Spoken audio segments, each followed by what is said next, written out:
Hey, Carla. Yes, negotiations have continued behind the scenes, people trying to find some common ground between the House Democrat and Senate Republican positions on police reforms. But there is growing concern at the Capitol that yet a second special session since George Floyd's death will go by without any criminal justice reforms.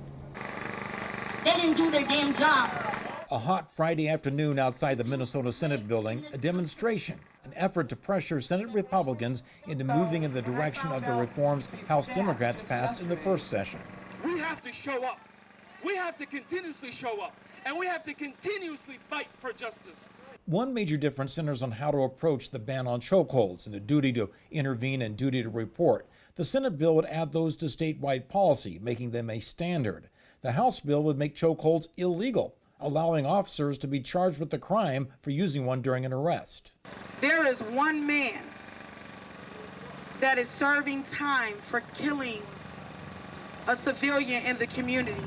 In the meantime, a House committee is still hammering out a $67 million aid package to help rebuild riot-ravaged areas. There's bipartisan recognition that business owners didn't deserve this calamity, but Republicans don't want any of that money to be channeled through city governments in Minneapolis and St. Paul. So that's kind of where we stand right now on police reforms and the riot recovery in Minneapolis.